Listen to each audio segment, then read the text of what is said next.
Okay, so it was on the cards now for a little while, but it has been announced now that it is official. Haas have signed Esteban Ocon on a multi-year deal from 2025 onwards. After having been at Renault/Alpine for 5 seasons, which has seen plenty of fireworks, the Haas move comes as an odd one, I have to say. But one explanation could be that Ocon has actually worked with Haas team principal Ao Komatsu before, when he was part of the Lotus team when Ocon got a test as a junior driver.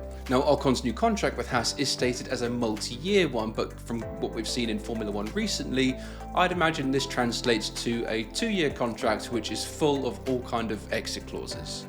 And I wouldn't be surprised either to complete the deal if he took a massive pay cut, because after all, Haas are not known for splashing out on drivers. But for Haas, who are in the middle of a very positive overhaul with Ao Komatsu's ways appearing to have a much better effect than Günther Steiner's, completing their driver lineup earlier than usual means that they can focus on other areas. And with them being one of the smallest teams on the grid in terms of budget and personnel, for them it's great because it's just one less thing to worry about. Or does it give them a little bit more to worry about? Because ever since Komatsu has come in, teamwork, teamwork, teamwork is the name of the game at Haas. But one of my biggest concerns is that, given from what we've seen in the past from Ocon and his recent record, teamwork is not really a word that seems to appear in his dictionary. And with that, I sense for Esteban Ocon, this move to Haas is his absolute last chance in F1. He has to make this work and apply a very different approach to what he was doing at Alpine. He can't go into it seeing Haas as a sort of stepping stone to somewhere else. He has to realise now that this is it. He is at Haas F1 team. Haas is going to be his world for the next 2 or 3 years, and he has to focus on the job in hand. Because fairly regularly at Alpine, I got the impression that he was constantly eyeing up a drive elsewhere, reminding us all that Toto Wolff was his manager, and he had all these sorts of ties to Mercedes. Now, of course, every driver is eyeing up the competition and kind of working out their next move, but there is a way to do it, and the way he was doing it before, that just wasn't it. I mean, how would you feel if you're an engineer at Alpine working your arse off to sort his car out, meanwhile he's off reminding everyone that he's actually still a junior driver at Mercedes? So for Esteban, this move to Haas is not some sort of backdoor to Ferrari. This isn't going to get him any kind of meetings or special opportunities at Maranello. He must treat this as a chance to redeem himself, rehabilitate himself. It's his last chance. And at only 27 years old, it's actually shocking to think that we're saying that this guy, a race winner, is down to his last few throws. I'm not saying he won't ever find a seat further up the grid, but for the next 2 or 3 or maybe even 4 years, he has to give 100% to where he is now in Haas. No looking elsewhere, no secret phone calls to Toto, no secretly trying on your Mercedes overalls in the middle of the night, nothing. Come 2025, he's going to be a Haas driver. He's been given this quite special opportunity, in fairness, and he just has to make this work. And considering where Haas are this season, and if this momentum carries into next year, Ocon has probably got a drive which is far better than he really deserves, especially from what we've seen with him carrying on this year. Now, for all his faults and his foibles, once you actually burrow down into the core ingredients of what makes a driver being able to drive quickly around a racetrack, Ocon has all this. On his day and when he wants to be, he can actually do some really impressive things and be really quick. At his core, I think he is a good driver, and he's probably a lot better than we all realise, but there's all these other factors, everything else that is going on around the whole package of Esteban Ocon that pushes his value down and doesn't do him any favours. I'm not saying he can't ever change, but considering that Haas are really trying to turn a page by Komatsu bringing in a new work mentality in the team and signing the promising young Ollie Behrman, I see this as a surprising but still quite an odd move. In a way, perhaps Haas and Komatsu could serve as some sort of F1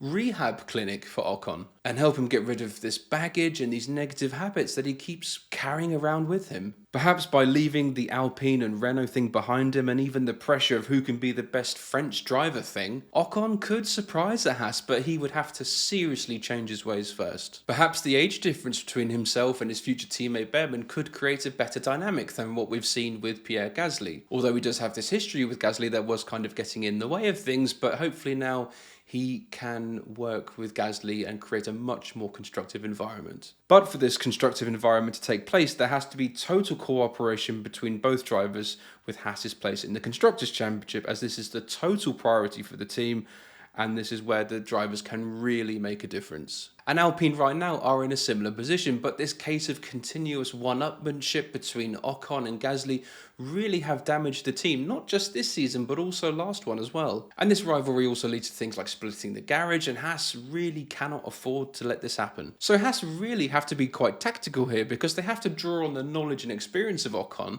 Otherwise, what's the point in even having him? Whilst simultaneously giving Behrman that environment where he can grow and develop into the driver that they expect him to be. Now, if they balance both those two things, I think the driver lineup could work. But if one infringes on the other, then I think we could see some fireworks. So basically, don't allow Ocon to throw his weight around and impede the growth of Behrman, whilst also giving him the freedom, because from his experience, the team will be relying on Esteban to push the team forward. So the move to Haas, ultimately, I hope, will serve as some sort of reality check for Ocon, and also serve as a little reminder that the driver market has dictated his position in it and where he currently finds himself. And it's a reality check that is very much needed, because Ocon is a very aggressive driver. In fact, one of the most aggressive on the grid. But the thing is, if you're going to make aggressive moves and make it stick, you need to have the talent to back it up. Because unlike some of the other aggressive drivers on the grid, such as Verstappen, Hamilton, or Alonso, Ocon seems to lack that final 10% of ability, skill, or awareness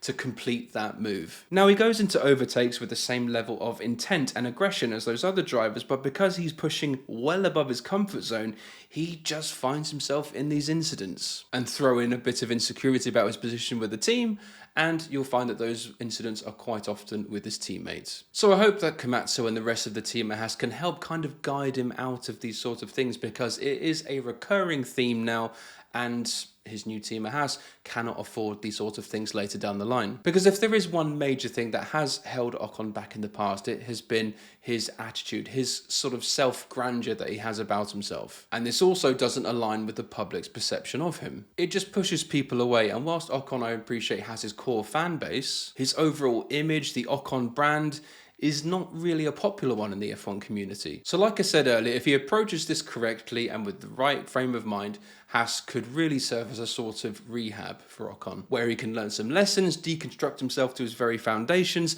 and build himself up again into a more complete driver. Because if he does that, adopts a new fresh mentality moving forward, but doesn't sacrifice his speed on the track, he could be a fantastic asset for Haas moving forward. And something that's amazing is that Ocon will actually be the most successful driver that Haas have ever had on their books.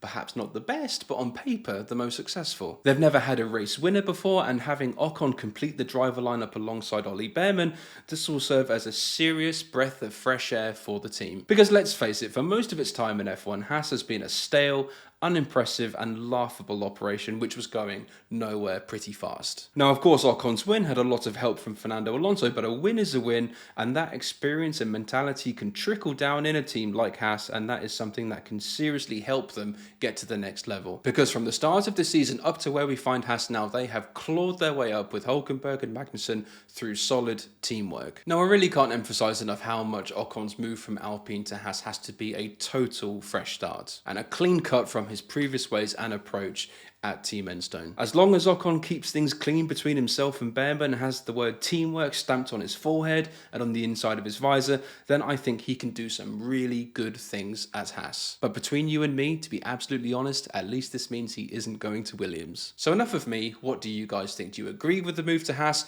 Do you not agree with it? Where would you like to see him go instead? Or even do you think, does he still deserve a place in F1? Either way, let me know in the comments.